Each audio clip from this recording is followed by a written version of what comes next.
Sorry about the delay, folks, but we are now live. Hello, Mm, Maddie. Hi. yeah, hour delay. Mm, Hour delay. hour delay. Yes. Typical. Typical.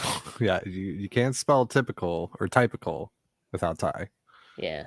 That's right. Do you guys say typical? Yeah. Mm, Do we you say actually say typical. type? You say Yeah. typical? Yeah, but we have to code switch. Yeah.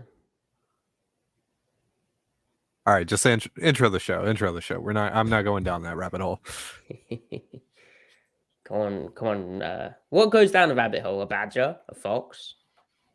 Uh, I believe Alice from the tale of Alice in Wonderland. Oh, does she?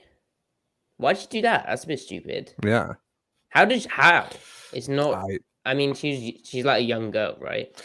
She's not like an adult pe- sized. people people were bored back then. There was no Twitter back then to distract you. You could just follow a rabbit down a hole back then. There was no haha pee pee poo poo memes or anything like that. Wait, what are these memes? They There's sound hilarious, bro. Pee pee poo poo? That is yeah, fucking. That's I'll keep highbrow. that on the DL. I'll show you Mm-hmm. later. I'll show you after the show. Okay. Pee pee poo poo. Pee pee poo poo. All right, Right. intro the show. Let's Let's go. go. Let's All go. right, everyone in here. Send your friends in here. We want to build a audience, and we'll hopefully get to some of your questions. We've already got some great stuff in the chat, so thank you very much. Right. Welcome to Seattle Overload, where we're going to be doing our Week 8 news roundup and chat.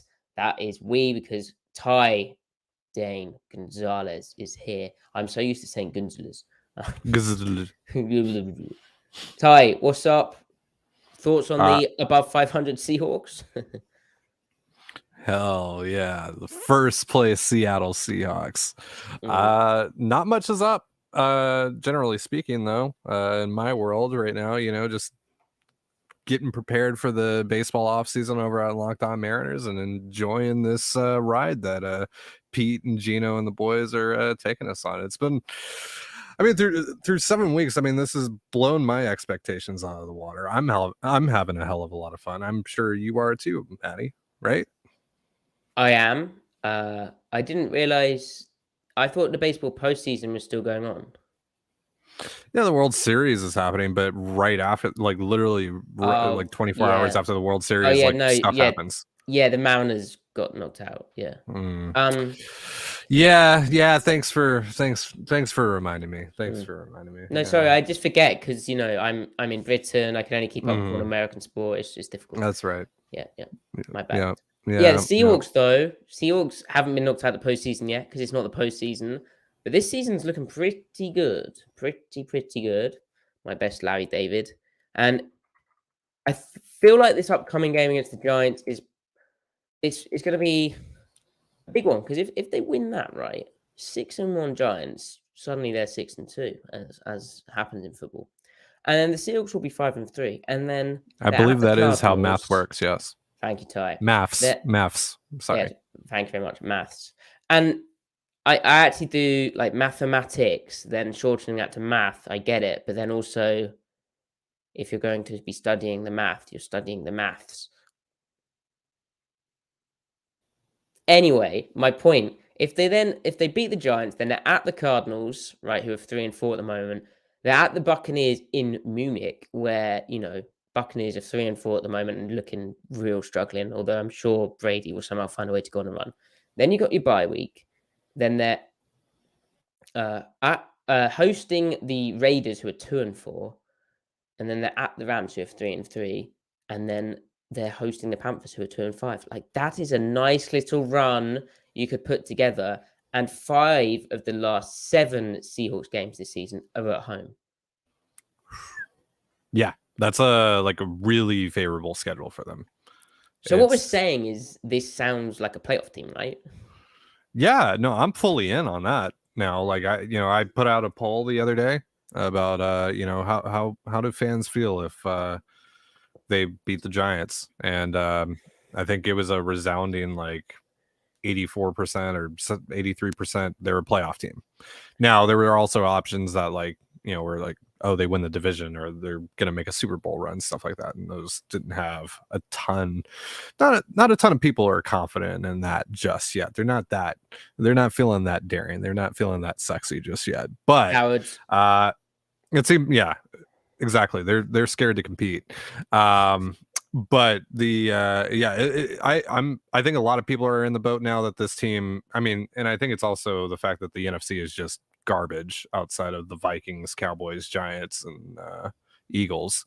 And so I think there's a pretty clear path here for the Seahawks to get back into playoff football pretty quick.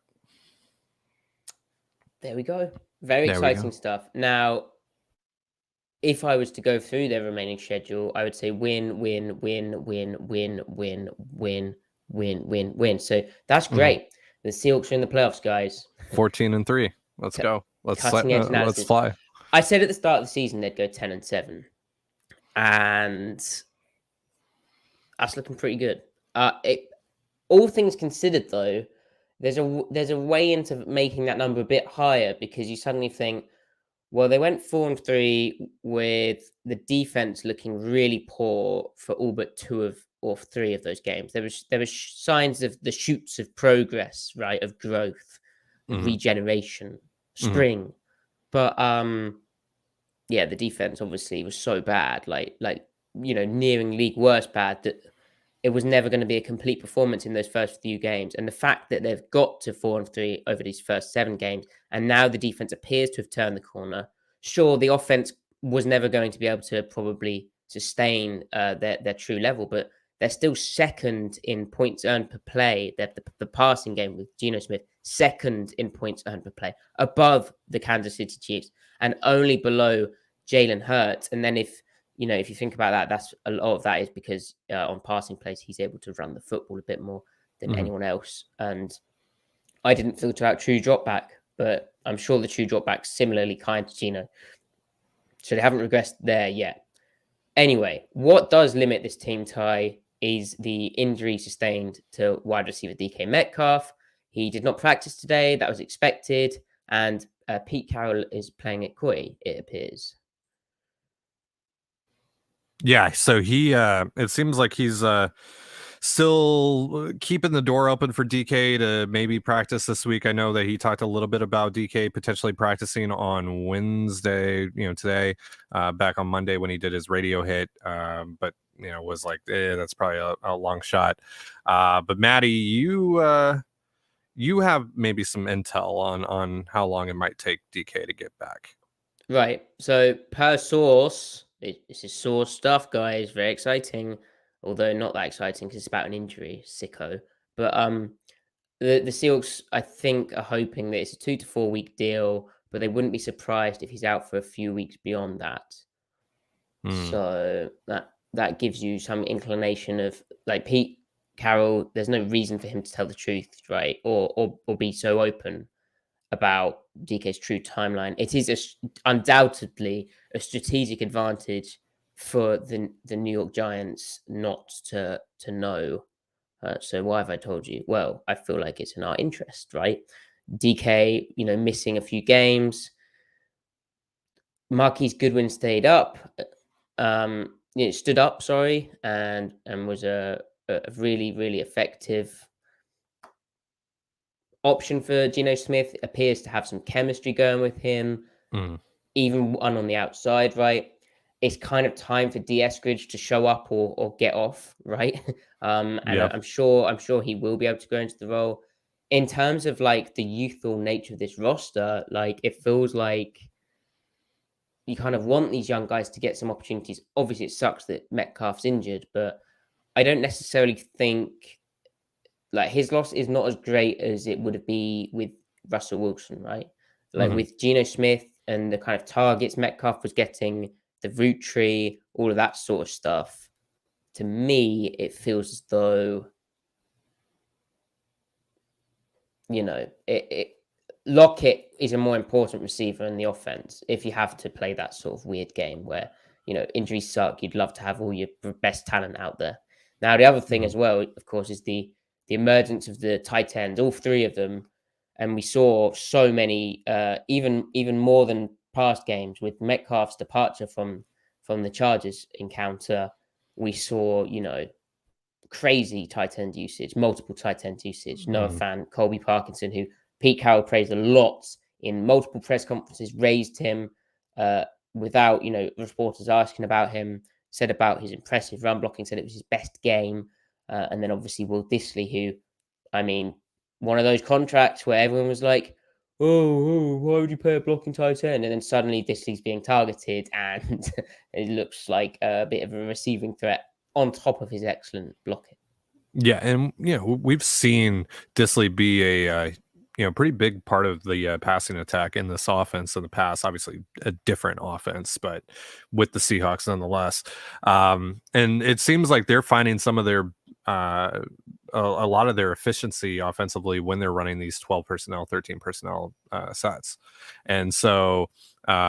That's working for them. Obviously, like you said, when DK went out on Sunday, they really went into that a lot heavily, and they were moving the ball down the field. And, guys like Will Dissly and Colby Parkinson were a big part of that.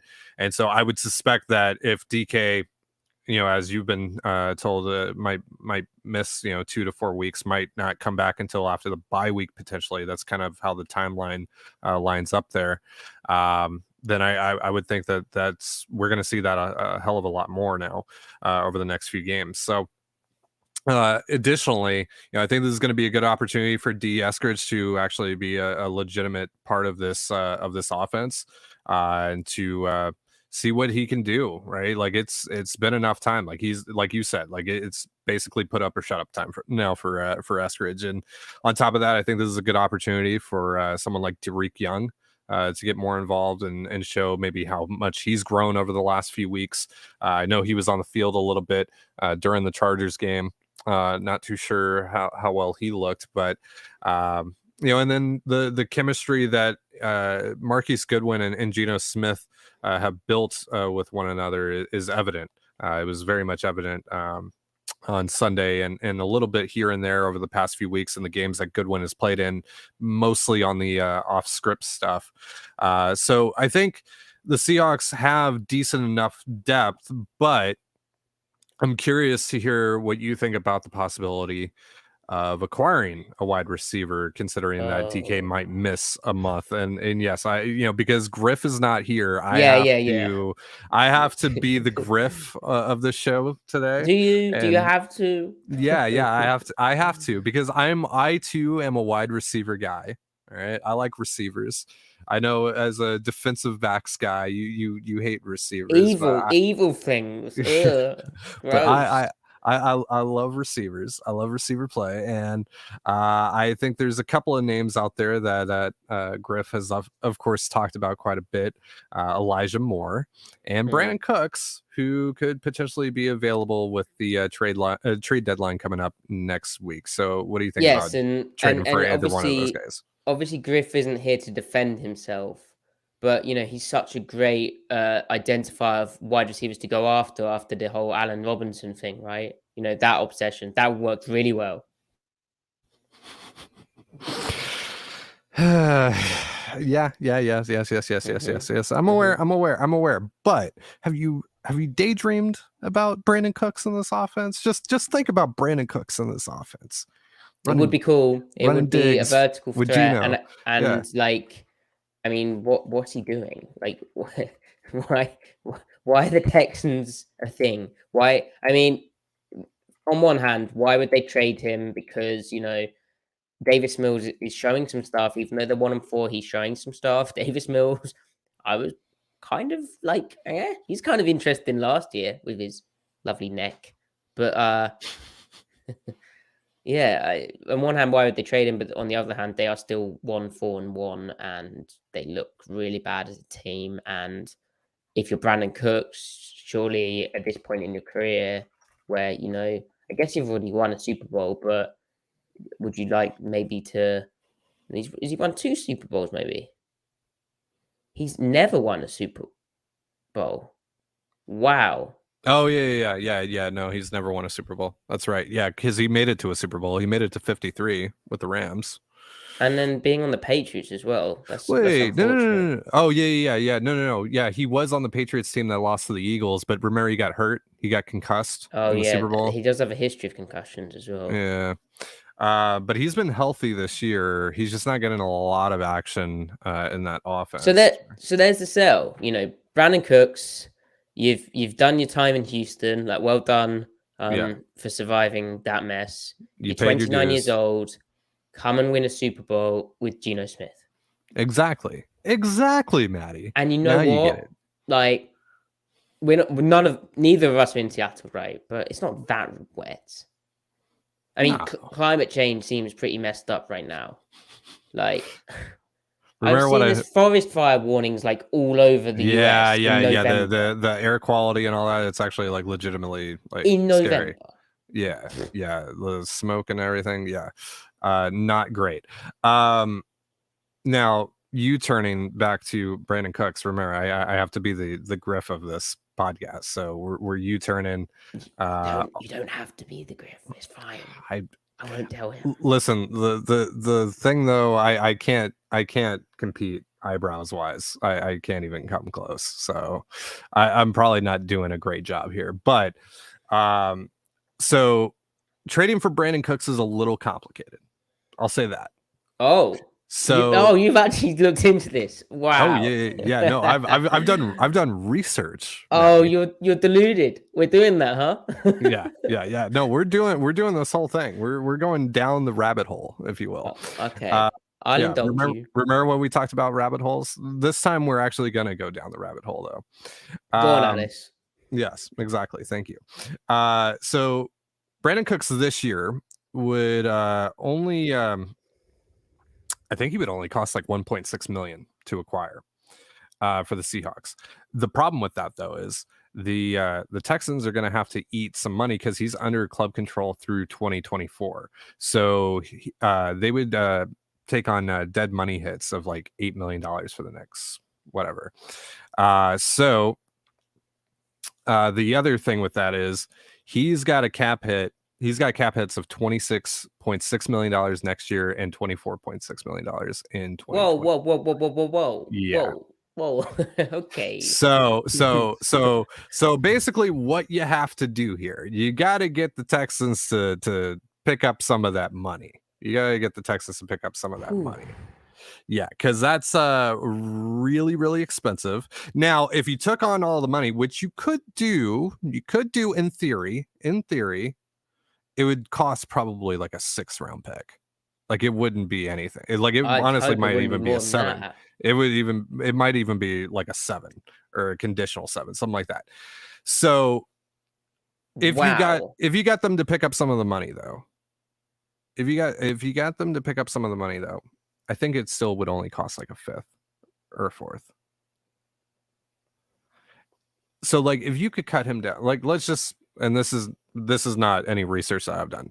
I'm not a cap guy at the end of the day, but this is hashtag not medical advice nor legal advice, but financial advice, all that, just covering my bases here. Let's just say hypothetically you could get his cap numbers cut down to 12 million for the next 2 seasons, for each of the next 2 seasons. And it costs you like a 4th round pick to acquire him. Hang on. Would you do that? That's all I'm asking. So walk me through this again. Okay. So again, this is just a hypothetical. I don't even know if this is actually possible. Yeah, because it's my job on the line here. Like you're pitching hypotheticals to me. Like I'm the one who has the power to click the red button. You know. I know. I'm quite stressed. You know, but we're speculating here on this is what podcasts are all about. We're speculating. All right. I'm dreaming. Yes, as Camden put it. I'm coping. Mm-hmm. I'm dreaming. I'm speculating. If you could get like Brandon Cooks's like cap hit down to like $12 million a year. Yeah. How would you do that? Like Texans like take up some of the money. You can restructure the contract, all that. Right? Mm-hmm. Would you trade a 4th round pick for that? No. Wow. but the cap is supposed to explode next year. The Amazon deal, Yeah. all And of that kind they're of supposed to stuff. have like a lot of cap space. Like here, let's look it over. The Seahawks are, but I don't think that really meshes with the team.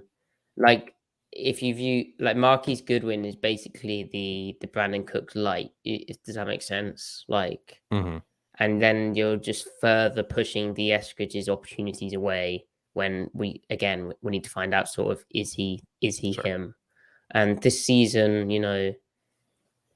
I mean, it's so basic to do this, but 82 receiving yards, 54, 22, 57, 20, 46. Like he's hardly dominating out there. Now, does that matter when what we are talking about is a complementary piece in the offense, especially when DK Metcalf comes back? No, but then why are you giving up that kind of cap space, even with it restructured? That's a bit crazy. Yeah. So Elijah Moore is a rookie day 2 pick. Oh, we're so degenerate. Right. Yeah. Okay. Great. So he's a rookie day 2 pick. So he's not going to cost like anything really financially speaking. Right. No. Yeah. Great. So, why'd they trade him? Well, he was like a healthy scratch this past week in Denver. Okay. After basically requesting a trade. Ooh. It seems like the bridge is not necessarily burned, but it's not great when the guy requests a trade and then is a healthy scratch the very next game. It kind of seems that he might be on his way out. Now, Elijah Moore is a former buddy of DK Metcalf. Oh, Ole Miss wow. Guys. I see what's going on here. That's Ole Miss. Big, that's massive. That's huge. So, I sense that you're not taking this very seriously, Maddie. No, I am. I'm into it. Hold on. New York Post 2 hours ago. That's a reputable website. Yep, very, very reputable. Elijah Moore embraced in return to Jets practice. Wow, he was hugged or maybe handshaked. Is a fist bump an embrace? I feel like to embrace you have to really I think you have to you have to like touch bodies, like touch torsos. I think a bit of grabbing and tugging needs to go on. Anyway, very much like Gino and Marquise Goodwin after week 1. Right, we all know what I'm talking about, right? Yeah. Yeah. Yes. I think that's an embrace. An embrace. So Elijah Moore, I still, he could demand a trade. He can do all of that stuff. He was drafted in 2021. Why would you trade him? It could possibly be that, he asked for a trade. His head wasn't in the right space. And they were like, hey, we still have, 2 years of rookie control after this year. Can you please just chill out? Yeah, no, the Jets have all the leverage. So at the end of the day, if you pick him in the second round, what are we giving up here? Like, okay, and his production this year, last year, in just 6 games started was 538 receiving yards. Like, why would you trade? Yeah, no, it that doesn't make any sense. It's really like if the relationship was beyond repair, you look into it, and then I think at that point, 3rd round pick, which you have 2 1s and 2 2s in 2023. I feel like you could eat that considering the amount of capital that you do have next year. If you're getting a guy that, I mean, for all the reasons that we talked about why the Jets shouldn't let him go, I mean, it's pretty viable pass catcher, Maddie. That being said, Ty, college football is pumping out very talented receivers. That's true. And also, I don't think the Jets would trade him. Yeah. So at the end of the day, okay. So Ty, here we go. So I know my baseball, right?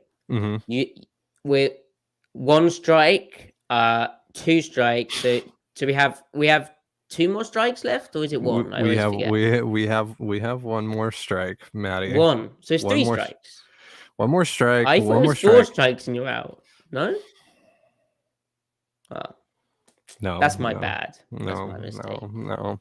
So one last thing on the Elijah Moore thing. Well, actually, I'm just saying that at the end of the day, We're done with him. We're done with him. Trading for We've thrown the fastball. all right, trading for Brandon Cooks is too complicated. Elijah Moore should stay in New York if they know what's good for them. Jets should hold on to him. Okay, all right. Here's where strike 3 is likely going to come. A lot of folks have been in the chat talking about Roquan Smith. Well, no, hold on. I have a receiver. You're not very good at the receiver coping. You have a receiver. I have a receiver, and his name is Odell Beckham Jr. Okay. All right. Well, that wouldn't require a trade. That wouldn't require any draft capital. Now, the Seahawks only have like $3 million in cap space. Yeah, but don't be concerned about that. The cap isn't real. It doesn't exist. It's fictional. True, it is notoriously fake, and you just shift some money around. Perfect dude can come in, play on the outside, play on the inside. Yeah, he's not a like for like with DK Metcalf. He's a smooth route runner. The only issue is it seems like he's basically waiting out. I don't know if the Seahawks are. They're hating on you in the chat right now. As soon as you said OBJ, they hate me. The chat turned on you. The chat turned on you. But it's the internet. They like my picks better than yours. Well, it just goes to show. Careful not to insult the chat here. Just goes to show that. Remember, I'm the guy with the big red button. I'm the guy who can make all this happen, and I'm not going to be bowed to public pressure or that of Ty. Can we talk about Roquan Smith, please?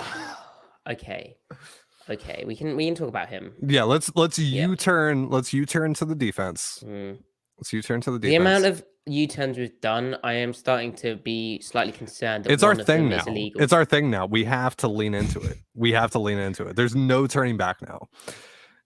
So, but we have turned back. Isn't a U-turn. You turn back. So the chat wants to know if the Seahawks should trade for Roquan Smith. More importantly, they want to know if you think the Seahawks now should trade this is Roquan what I'm Smith. into. This is exactly what I'm into. None of this. Now we're talking about defense. Stuff. Yeah, now we're talking about defense. I'll trade all my draft picks for all the defensive players. Because no Brandon Cooks for like a 5th round pick. No. So something I was thinking about, Ty, is what wins Super Bowls, right? And I don't know if it's been said before, but I think defense wins championships. Is that? I thought it was special teams wins championships. Oh no, yeah, you're right. I thought it was superstar quarterbacks win championships. But Roquan could play on special teams because he ran a 4.51 40-yard dash at 236 pounds. Well, and of course, Cody Barton is better. Oh.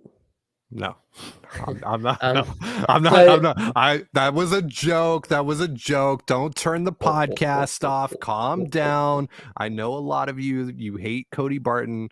I know Griff has been going to war for Cody on Twitter the last couple of days, but I think you would you welcome Roquan Smith over Cody?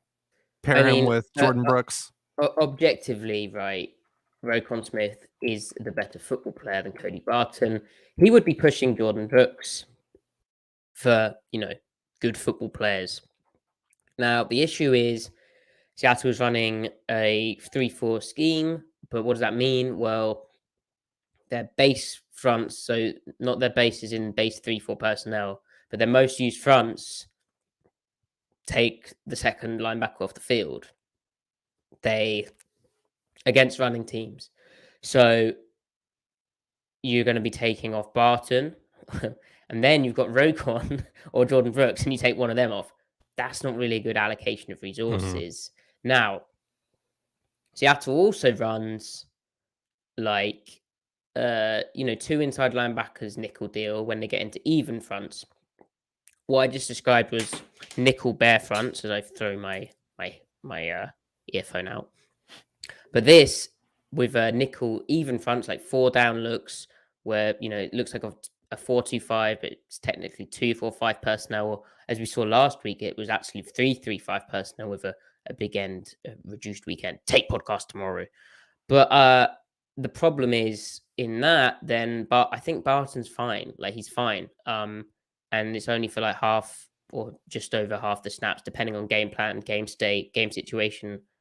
But who you're facing, all that stuff. But so really, it's a luxury idea, and Jordan Brooks, I think, is way better than most people realize, and Barton's certainly better than a lot of people would say. Like when he's off the ball and the linebackers are actually the defensive line are keeping him clean as they're supposed to do, and now they've changed to the more aggressive style up front of actually basically playing more one gap techniques, but keeping guards and centers and even tackles off the linebackers.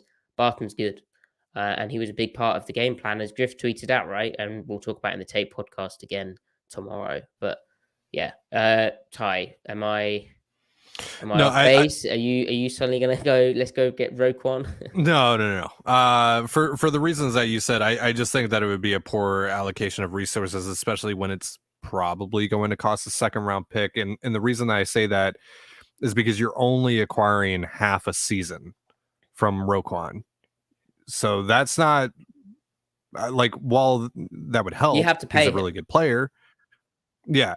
But the thing is, you can't take that into account either when you are paying the cost of acquisition here. You can't factor in, well, I could extend him or I could re-sign him in the offseason. No. Can't do any of that. You cannot pay a second round pick for a half a year of a linebacker just thinking like, well, I'll re-sign him. So technically it's actually a 4-year deal. No, that comes after the trade. What you are paying for is a half a year. And so for me, I just think that a second round pick is a little too expensive for my taste for a guy that you have to pay him. I mean, like, yeah, you do have to pay him after you acquire him, but just cost of acquisition wise, I just don't think that's, I don't know. That's a little expensive, especially for, for all the things that you said about how they're using their linebackers right now. And I think that they're like, look, do I think they can upgrade over Cody Barton? Yes. Do I think do I think that that's worth a second round pick right now, considering how well they're set up for the 2023 draft? Not really. Okay. I think the one guy that I would be interested in, and I'm interested to hear your thoughts on him, is Brian Burns. Because you get him for a year and a half. I mean, I'm interested, but apparently, Ty, they turned down a 2 first-round picks offer. Did they really? I must have missed that. That was a big report. Yeah. That's disgusting. That's gross. That's cap. But they don't even. Yeah. Like, well, first of all, yeah, that's cap. Second of all, by the way, we'll get into things that are not cap later on in the show. Oh, wonderful. Yeah. But second of all, like, they have no leverage because he's not going to resign there. They're terrible. And he's only there for a year and a half. So, like, they either have to trade him now or in the offseason or at this point next year. Or they're not going to get anything for him. And they're going to be bad. Yep. Well, I think they're kind of in the mindset of maybe they can convince him. But I don't think they're trading him. But I'd be on board with that.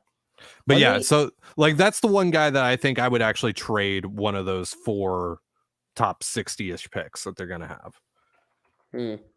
Or, whatever. So, but like, back-to-back 9 sack seasons, really high pressure rate. He is kind of him. He's that dude, right? Yeah.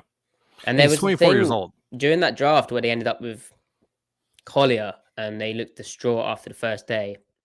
And they were saying like, oh yeah, the boards went exactly how we thought it would go on our board, which ain't really how you want it. There was that thing where it's like they were waiting out either Burns or Tillery, or they all sort of went off the board just before their pick. And so maybe he would have been a Seahawk originally, especially. Yeah. Anyway. Oh well. Yeah. At the end of the day, I think they might do the Sidney Jones thing. still if they can get someone that's interested in him, and I don't know if there will be or not because he hasn't put a lot of tape out there this year. They're So trying. yeah, they're trying. So we'll see. Oh, that's Ty. That's the big news.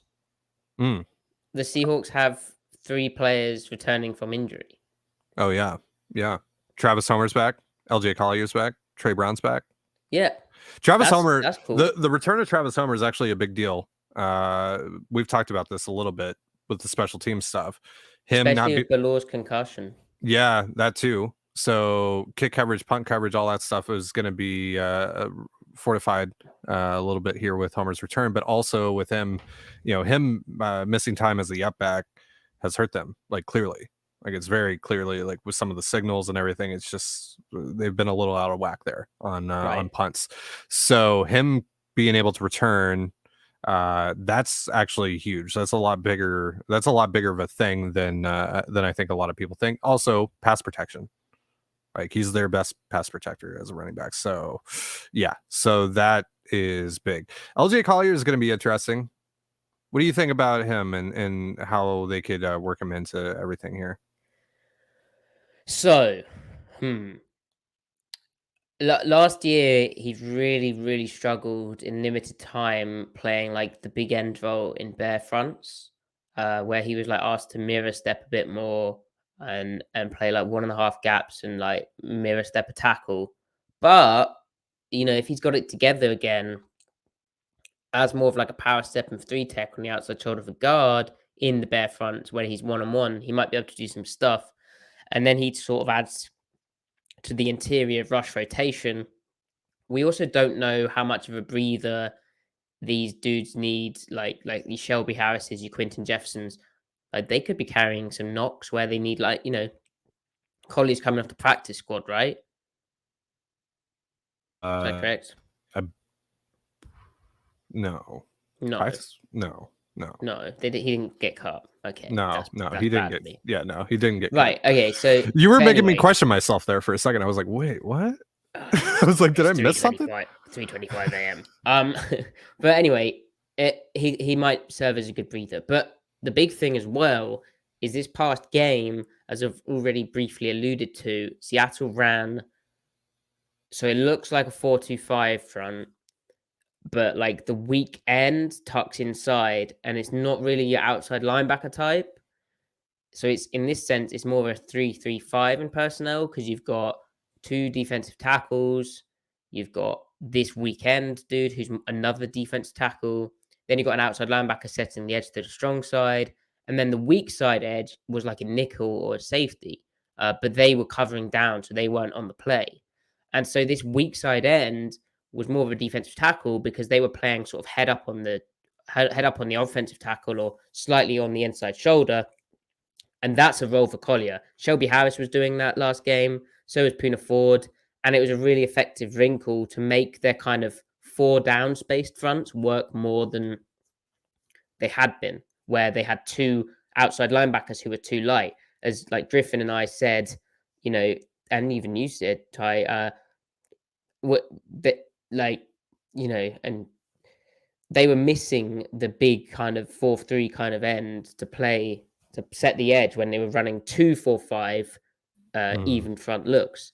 Now, if they're running like a 3-3-5 where they're reducing the weekend to and putting a bigger kind of defense tackle type there, that kind of just helps things out and helps them set edges a bit more firmly and just changes some angles up and keeps linebackers clean behind. So that's pretty big, and I think that's somewhere Collier can contribute as well, especially if they, I expect them to lean on these fronts more. Again, we'll talk about this in the Tape podcast as well. Mm-hmm.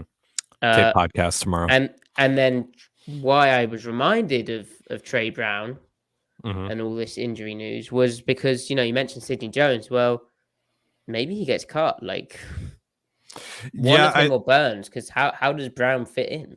Yeah, I think, if they're not able to trade Sidney, and I would assume that they're definitely not going to be able to trade Burns because he hasn't been able to put really any tape out there. That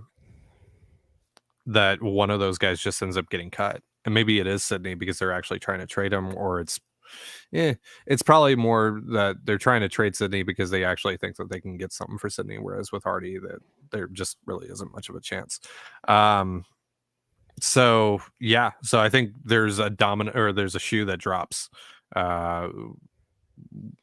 whether or not they're actually able to trade Sydney here in the next week or so. So because like you got to make room for Trey, and you're not going to carry all these cornerbacks, so someone has to go. And I feel like if they don't trade Sydney, though, going off of the whole, like, they just feel like they have a better chance of being able to trade him than Artie. I think maybe then Sydney is kept, and then they just outright cut Artie, because at least Sydney has played a little bit.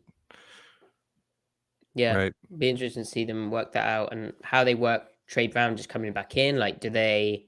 Yeah. Well, I don't Mike think Jackson again. I don't think you can at this point. I think you don't replace him or even try that unless he gives you a reason to. Because right now he's not giving you a reason to. I think he's won that job, especially with what he did in LA. I don't know what the tape showed. Was it just as good as we thought? Yeah. Have you watched it yet? Yeah. So I need to properly dive in again tomorrow. But yeah. Yeah, so then at that point, I think you just roll with Jackson and Tariq as your corners until, and also allow Trey to get back into the swing of things. Play some special teams, maybe. Play some special teams, and just let him get practice reps, all that, and just see how he responds. I mean, the patella tendon thing, we've talked about this a lot. Like, that's a really difficult injury to come back from and be the same guy that you were ever. Like, not just right away, but like ever. So you just kind of have to see where he is and how he responds after a few weeks of actually getting reps in, because there's also, soreness that can come up, stuff like that, that's going to hamper him. So I don't think that you need to necessarily rush this at all and try to get him back into the starting lineup as soon as possible. Plus, there's really no reason to right now. You're good with Tariq and Mike Jackson. Sure. Yeah. There we go. Do you know what isn't good, Ty? The Denver Broncos offense? No, it's not good.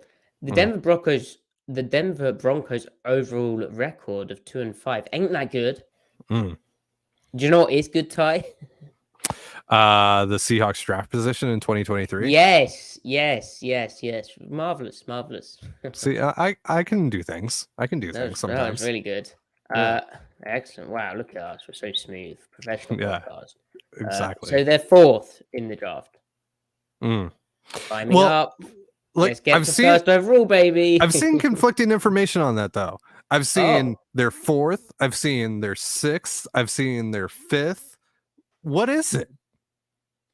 That has to be like tiebreakers that by the end of the season will be resolved. But right now, people disagree on, I guess. Yeah. I mean, top 10, we'll take it.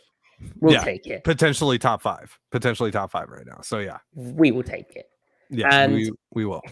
In that last game, obviously, Russell Wilson held out.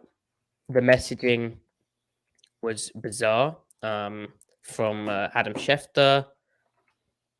It literally read like an agent had wrote it, which, Adam Schefter.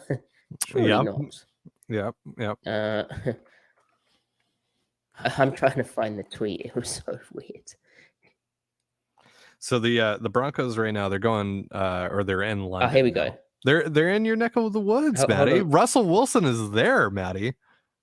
I've got the tweet. While Russell Wilson wanted to play despite a hamstring injury and did everything he could to play, the Broncos head coach, Nathaniel Hackett, in case you didn't know who that was, will hold back the 9-time Pro Bowl quarterback versus the Jets to allow him to heal and prevent a lingering injury, per sources.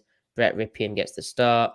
The Broncos offense looked basically the same and struggled. And yes, now, and they lost to the Jets. And now, now Russ is in my neck of the woods. Yeah, you're in the same country as Russell Wilson. Wow, that's amazing. Yeah. Do you feel honored by his presence? That he's graced your land? Let's not be toxic, Ty. Oh, yeah, that's true. I don't want to be obnoxious. Sorry, Adrian. Well, if you're listening, earmuffs, Adrian. Russell Wilson wasn't the story, right? Like, he was not the story. Yeah. And then he was the story. Zach Stevens of DNVR tweeted, Russell Wilson worked out and stretched for 4 of the 8 hours on the flight from Denver to London. Said he was doing That's high only an knees. 8-hour flight? Wow. Yeah. I mean, we're not. From Denver? From Yeah. Denver, though? Wow. Yeah. All Well, right. All right. Denver, Ty, I'm not sure how familiar you are with the United States geography, being now you run away to Canada. But Denver is sort of in the middle. Kind of. I had no idea, especially as someone that lived literally 4 hours away from Denver for like 10 years of my life. Okay. Yeah, that's bad. You didn't know that. I didn't know it was 8 hours. It sounds like not a lot of time. All right, whatever. Continue. Said he was doing high knees in the aisle when the rest of the guys were asleep. Which I mean, we've had this before with Russ, and I think my main take is, well, I've got 2 takes. One, if you win, this isn't an issue, but when you're not winning and you're playing really bad, like what are we doing here? And by no means am I a medical expert, but I don't think the torn lat in his right throwing shoulder and his partially torn hamstring are going to heal with just 1 missed game and just 4 hours of transatlantic sleep. And I mean, well, we don't know if he slept for those 4 hours, by the way. No, it's just well, he said the full quote is even weirder. The full. Would you like to hear the full quote? Yes. I don't really get jet lag too often. Fine. I've traveled enough to kind of get my system down. For me, I was on the plane the first 2 hours. What is it? An 8-hour flight. The first 2 hours, I was watching film, watching all of the cut-ups and everything else. And then the next 4 hours, I was doing treatment of the plane. Okay, so that's 6 hours not sleeping. I was walking up and down the aisles. Everyone was knocked out. I was doing high knees and working my legs and everything else, making sure I'm ready to rock. So that was good. And the last 2 hours, the last hour of that, I fell asleep for 1 hour and I watched the film for the rest. Okay, so he slept for 1 hour. He slept for 1 hour. Okay, yeah. I felt good to go once we got back. Coaches did a good job. Coach Landau and the whole coaching staff had us do a little movement. And so we got here, did a little movement. I did my full workout, did all that, and then maybe rested for about 2 to 3 hours once I got home. I feel great. So 1 hour sleep, 2 to 3 hours rest. Absolutely fine. No problem. As a sleep degenerate, can I, people in glass houses, people in glass beds, I don't know. Yeah. As the saying goes. I have a takeaway. There's a lot of his teammates that are now, quote tweeting the story, and they're like, no cap, no BS, LOL. Yeah, there was KJ Hamler. Yeah. KJ Hamler was the one that I was specifically referencing there. But I thought everyone on the plane was asleep when he was doing them. So how did they verify this information? I thought everyone was asleep except for Russ. Maybe it didn't happen. I don't know. I don't know how to take that. It seems slightly passive aggressive, but I don't know. I mean, yeah. Like I said, they really want to convince us that he was doing high knees on the plane. They really want to convince us of that. Well, Chris Long tweeted like something along the lines of that would be really loud. Like no shot they're sleeping through that. Yeah. It takes the idea of altitude training to a whole new level, right? Like 35,000 feet. Yeah. And I don't think either like flying in a highly, pressurized cabin is pretty that good for you. Along with you should probably sleep if you want to heal. But maybe, you know what? I mean, Kendrick Lamar once wrote a song 30,000 feet in the air. So maybe, Russell Wilson can do high knees 35,000 feet in the air. Right? Yeah, that's not the when I think of high knees 30,000 feet in the air, I didn't think of Russell Wilson. Yeah. You would know all about that, Maddie. Oh yeah. Oh yeah. Yep. So they're 2-5. They're playing the Jags. They are. Jags have been. Oh, and we should say as well, Russell Wilson is back. He's decided. He's decided. Yeah, so he has decided. Hackett got him out for a game. Good stuff, Hackett. You know what? Schefter said it was Hackett's decision. Well done. Now Russell Wilson has pronounced himself ready to roll. Autobots. Ready to rock. Roll out. Yeah. So the Jags haven't been super bad. They've been all right this year. They could beat this Broncos team. You've muted yourself. You're an amateur. Look at this. Look at this guy. He doesn't know what he's doing. He's unplugged his mic. Oh, he's completely bottled this. What even is this? He can't even talk. But he actually does another podcast. I'm back. It just unplugged on me. It was like audio device removed. Jeez. So, if my computer will allow me to talk here, we made the mistake of not talking about the rest of the schedule for the Broncos last week. And I remember as soon as we got off, we were like, damn, we should have done that. So let's go through this. So after they play the Jags, which, by the way, I think, like Camden pointed out in the comments, and I agree with her, I don't think the Jags can beat the Broncos defense unless the Broncos defense quits, or there's some weird jet lag thing going on. And the Jags, heck, I mean, they've got a very different team, but they're kind of used to playing in London, at Wembley Stadium. Yeah, that's basically a home game for them. English football. Yeah. But yeah. So they got the Jags on another island game. Literally the only game that's going to be on TV at that time is a Broncos game. That's like the 6th time in 8 weeks or whatever. Then they play the Titans the week after that. Then they have a bye week, and then they play the Titans after that. Then they play the Raiders, which whatever. Then they play the Panthers. So they kind of have a similar stretch to the Seahawks, to what the Seahawks do after the Bucs game.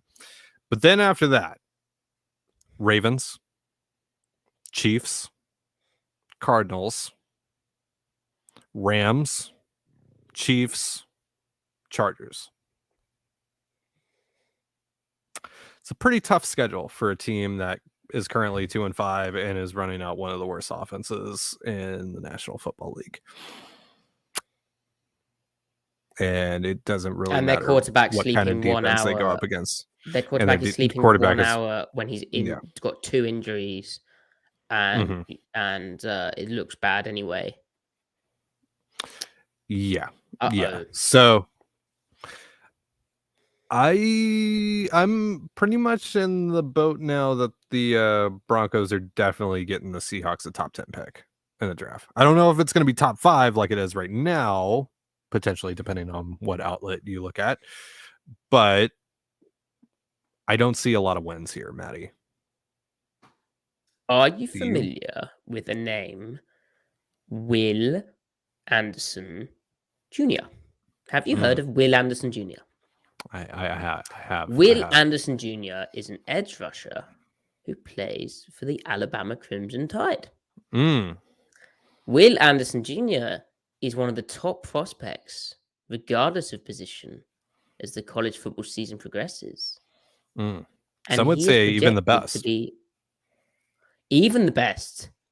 And he's projected to be a top 5 pick in the 2023 NFL Draft. The Seahawks may well have a top 5 pick in the NFL Draft. And with the play of Geno Smith, they may not require a quarterback. Something to think about. Something to think about.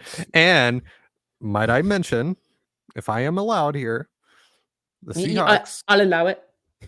Thank you. The Seahawks have, as we established earlier on in the show when we were talking about all those lovely wide receiver trades, they have quite a bit of draft capital next year that, hey, even if they don't get a top 5 pick, they could potentially trade up into the top 3 of the NFL draft. So, Will Anderson Jr., you are a Seattle Seahawk. Hopefully he doesn't wear 31 on the Seahawks, though, because 1, DJ Dallas would be very upset, but 2, you can't have an edge rusher wearing 31. I mean, yeah, but it is Will Anderson. If anyone could wear Cam's number, yeah, I would allow Will Anderson to wear that number. Okay, I'd be cool with it. Yeah, Well, we have a lot of. That's the great thing about the season. Even if it somehow goes off the rails, and maybe hopefully this doesn't happen, but maybe there's an injury bug or something. Touch wood, it doesn't happen. But if it does, then you can just be like, oh, well, the draft's going to happen, and the Seahawks have way more assets than they've had in ages, and they're going to have high picks, and they're going to have loads of cap space, and this is amazing. So it's quite good being a Seahawks fan, or someone who covers the team. Because I see a lot of people saying trade down. No, you're scared to compete. Trade up. Will Anderson Jr., you are a Seattle Seahawk. It is written. The prophecy. Now, Maddie, do you want some tea before we hop off of here? Why would I want tea? I don't get it. Well, you called dinner tea. So. Oh yeah, true. Yeah. So here's some dinner for you. Bobby Wagner was on the Richard Sherman podcast. The Richard Sherman podcast has been a great source of content this season. Oh yeah, I very much appreciate really that. Good. Yeah. Bobby Wagner, Los Angeles Rams linebacker, also played for a little bit of time with the Seattle Seahawks. I don't know if you guys remember that or not. Yeah, I think I remember. Yeah, he's pretty good. He was cut the same day the Seahawks traded Russell Wilson to the Broncos. And as he made it pretty clear on Twitter, he was not appreciative of how the team handled that. And even Pete Carroll went on to say that, hey, we messed that up. Yeah, and Schneider did as well, yeah. And Schneider did too, in their pre-draft press conference. Sherm asked him about it. And Bobby didn't say much because obviously Bobby's still a current player, so he's not going to divulge too much into drama. And he's his own agent, so and he's his own agent too. Business kind of, yeah. Yeah. And so, but he was asked about how he feels about the Seahawks personally after everything that happened. And he said, there's only a couple of people that I really have an issue with over there. And he said, I wouldn't consider Pete to be one of those people. I don't consider John to be one of those people. And so, or Jody either. So who do you think, and I'm not being cheeky here, I'm actually legitimately asking you, who do you think he could actually be talking about here? Well, the fact that it came out, like, there's a source of a leak, right? Probably that person. Yeah. And then probably the other person who leaked it too. Yeah. That's what I'd guess. Pete, I would assume so. I think Pete's pretty good, and I mean, it's important, but I think he's pretty good at, if it's front office stuff and it comes to that sort of thing, I mean, he'll leave it to them. And I think that separation of powers is important. And I think also, he's a player first kind of coach, so it's especially important for him. And then the Schneider thing, I think, there's got to be. If it's not Schneider, and why would the GM leak that? Then there's obviously someone in the front office, someone who saw that he was being cut. It got out before he obviously got told. So, and he knows who it is too. Like you said, like they know. He was like they've been made aware of that. Well, that makes sense as well, because like I imagine to kind of clean it up, there was maybe an in-house investigation. Yeah. Maybe Schneider, told Bobby out of courtesy to try and like apologize. We don't know, but that would make sense, right? That seems feasible. Yeah, very possible. So we'll see. But it seems like there isn't that much bad blood actually at the end of the day, which is good. And I saw he was at a Kraken game the other day. I know he's part of the the him and Marshawn. Yeah, so they're definitely part of their community stuff, so it's very cool. Yeah, so it's good, and he was talking about when they eventually come here, or when they come to Seattle, neither one of us are in Seattle or in the state of Washington or even in the United States of America. But when the Rams go to Seattle, that he's not really sure if the fans are going to boo him or not. But I can If he gets guarantee booed, that's like I have a that's problem with that. disgusting. Yeah, I have a legitimate problem with that as well. That is really bad. Yeah, and like the team cut him. Like he didn't force his way out or anything. It was just, That would be so bad if he got booed. I'd be very, very upset. that I would actually legitimately be upset about. But I don't. I highly doubt that he will be booed that day. I think it'll be actually a nice reception for him. There when we go. He comes back. So yeah. Right. Well, if you're watching, please like this video if you haven't already. I know I'm watching you. You should like the video. And please subscribe to the YouTube channel. If you're listening, please give us a 5-star review. Again, whenever we get them, it's very nice. You write lovely things. We appreciate it. And yeah, until the next time, it's been Seattle Overload. We'll be back with the tape podcast. And then after the Giants game, we'll be live with our reaction. Very exciting for me because your clocks go forward, backwards. Your clocks change like a week before my clock. So I have an hour extra. It's an hour earlier for me. Look at that. So that's an hour extra sleep. It's an hour extra energy. It's all the good stuff. Oh, hey, you too are also going to get 1 hour of sleep. Good for you. Good for you. Yeah. There is time to sleep. Yeah. I promise. It's just 1 hour. There's always time. I had a nap before the podcast.